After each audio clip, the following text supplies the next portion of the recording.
Hello guys, it is once again race day and welcome back to another vlog where I'll be taking you guys along with me to show you guys the behind the scenes of my entire karting race. So we decided to come up to the track last night to sleep over just so it's easier for us the next day. We ended up crossing the border around 9 p.m. and then got in a cab at 10 because our friend got stopped by the border. And yeah, it was an hour and a half cab ride, super long because we had to go from a city to the next city. So we got to the hotel at around like 11:30 p.m, checked in, and then me and Jason went to our room and we just yapped a bit and then passed the fuck out because we were so tired. Good morning guys, it is race day, it is Sunday. I woke up at 6:30 a.m, slept at 12:30, so no sleep at all. So this was definitely the highlight of the day. The breakfast buffet at the hotel was busted. It was so good. The breakfast, so hungry. Yo, look at the sausages and the shit. This actually looks fucking fire. So yeah, we completely stuffed our faces during breakfast. But yeah, after that we checked out and then took a cab to the track.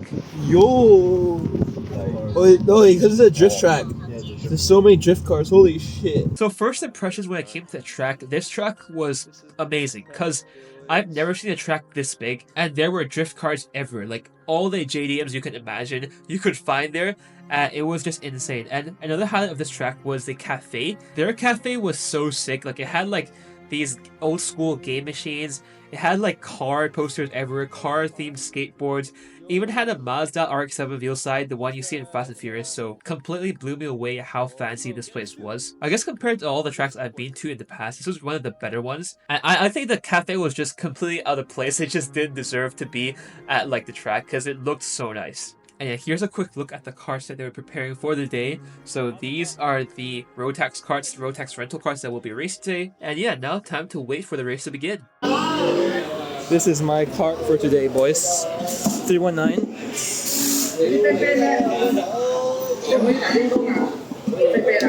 Seems quite okay, actually. It looks quite decent though. So let's go. We ready? So coming into the first session, it's actually practice and quali together, and I don't know what to expect because I've never actually driven this track before. So my whole goal for this session was to figure out the limit of the track, try and brake as late as possible, go early in the throttle as fast as possible, and figure out the limits of the track. Now, the interesting about this track is there are very strict track limits which I've never actually experienced before in a karting race. Basically, the reason for this is because the track doubles as a drift track and car track, so basically, when we're not racing, there are other cars on the track, and the track layout changes based on carts or cars. So yeah, there are two different types of track limits, one for cars and one for cars, and we are confined within the middle of the track, so there are two white lines on opposite sides of the track that basically show where we can and can't go. And to spice things up, if you do leave track limits, you get a 5-second penalty, which is insanely long in a kart race. Anyways, during this session, I was basically trying to push a kart as much as possible, trying to get used to the kart and also get used to the track. And I ended up slotting behind this guy on pole, which I didn't know at the time, and I started chasing him, and because of this, I made a lot of good progress. I managed to find areas where I could go later on the brakes and earlier on the throttle, and overall, I think my laps increased a lot just by following this guy in pole. But at some point, this did end up becoming my downfall, because while I was chasing him, I completely tunnel vision on him only, and ended up not looking around me. So there was a guy in front in our way, and he moved to the right side, so I thought that I could go past as well. Obviously, I misjudged the gap and I ended up crashing into him, but luckily no one was hurt and everything was okay. We did end up getting a 5-second penalty added on to our time because of that crash, which is fair enough because I did cause a crash, but otherwise I think this session was pretty good and I did learn a lot. Completely didn't expect myself to qualify anywhere well, but I managed to get a P6, which is pretty good. Coming into the first heat, I had my hopes up pretty high because I was like, I think I can jump the guys in front in the race start, but we ended up not doing so well. We started P6 and P6, and honestly, at some point we were close to P4, but in the end I completely cooked myself. I was pushing really hard. I managed to catch a guy in fourth, but because I was really impatient, I really wanted to get the top 3, so I tried to push way harder than I should have, trying to go around the outside, out-braking myself and going too early in the throttle, and then I started fucking up. I started missing the apexes. I started struggling because I was like really impatient, and that affected my race really negatively. P4 ended up pulling away from me, and I ended up getting caught by P6. So at this point, I actually made up 1 place at the start because this guy spun, but all the ground that I gained was lost because I was too impatient, and the guy in 6th managed to overtake me, and that was on the last lap, so that was all. I couldn't really do anything. It was very poorly played on my part, but we learned from our mistakes and we tried to do it again.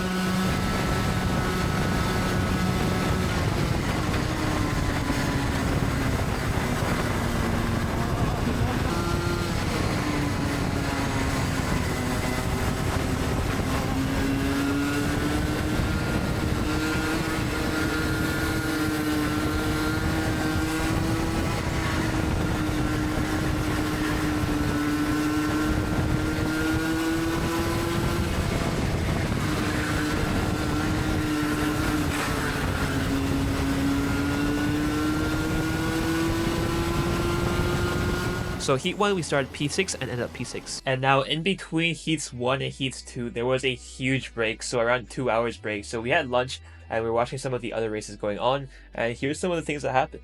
Oh my god. Not either of them. The guy in pink got hit by someone behind the Cook, that's Cook. He's back in the race. I think Purple's out. He's out. The car's trash. Look at the car's trash. Injured.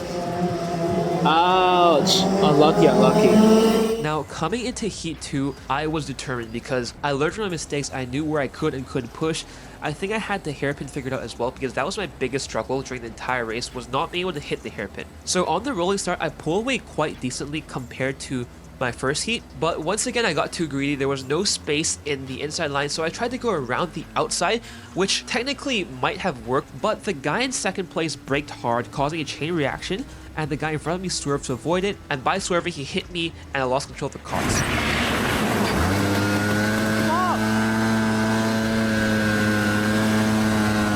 So we have dropped from P6 down to dead last, which is P15, and we've got a lot of ground to make up. So I went on full attack mode. I was pushing so hard, and we ended up fighting our way up to P10. Honestly, looking back at it, it was some really bad racecraft for me. There was this guy that held me up for around 3 laps, and I got really pressed, as you will be able to hear later on. But yeah, I was faster than the guy by around 2 seconds per lap, but every time I overtook him, he would just dive straight back in the inside line, which honestly I didn't like at all, but props to him. It was definitely my fault for not covering the inside, and I think overall for heat 1 and heat 2 I did play it way too safe. So I definitely didn't push as hard as I should have. I wasn't braking as hard, I wasn't on the throttle as much, I didn't really trust the kart, and I think, yeah, overall heat 1 and heat 2 a huge learning experience for me. I think it does come down to the fact that I got injured on my last race and I didn't really want to repeat the situation again. But yeah, lots to learn and lots to improve on in the next race.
Fuck me, that was so bad.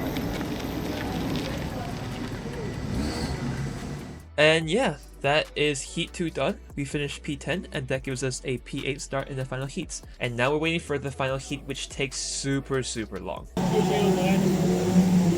We're still not done yet. Haven't done the heat yet. What time is it? What time is it, Jason? It's 7 p.m. It's 7 fucking p.m. Been awake since 7 a.m. 12 fucking hours. Yo, what's up? Yeah, 7 p.m. guys. 7 p.m. and still at the final. You recording? Yeah. What's up? Hello. Alright, Jaden is free on Saturday. Now coming into heat 3, it is the final heat of the day. We had to wait 3 hours in between heat 2 and heat 3 because we had to wait for the track day to finish. Along with that, we also had to wait for 4 other sessions of karts because there were X30s and road taxes running at the same time, and it really didn't help that we had a total of 4 red flags during this entire time. So we start heat 3 at around I think 7 p.m. The sky was still kind of bright during the time, so I could still see through my tinted visor. So I was like, okay, the sky is still bright, I won't change my visor at all. And so we start off the race pretty good. I think definitely made a lot of changes to my driving. I was a lot more patient, a lot more careful, and at some point I think I was upped into P4. Keep in mind I did start in P8, so I think it was pretty good. And yeah, I'll play the video for you guys. I think we were lacking some pace, especially on some of the corners. I think definitely from turn 1 up to turn 6 we were lacking a lot of pace. I don't know whether it's my fault or the kart's fault. Again, these are rentals, but everyone who overtook me just pulled away instantly, and I was struggling quite a lot. But it all started to come away when it became dark. So it got dark real fast, and I ended up not being able to see through my tinted visor at all. I could see like 1 to 2 meters away from me, and that was it. I genuinely couldn't see in front, and everyone else couldn't see at all. So I was chasing this guy in front, and I was actually lapping pretty decently. For not being able to see anything, I think my laps were pretty good. I was doing 51.8, and the guy in first was doing like 51.3. But then the yellow flag came out, and I guess because it was very dark and everyone was wearing tinted visors, no one actually saw the yellow flag. And when I saw it, I slowed down, but I'm pretty sure the guy in front didn't see it because he just kept going. So essentially, because my visor was so dark and I couldn't see anything, I was using him as a brake reference. So whenever he slowed down, I would slow down. And once he left me, there was like no braking marker. I couldn't really see in front of me, and ended up almost running into the grass a couple of times. And because of this, I got really scared, and I started lapping 2 seconds slower.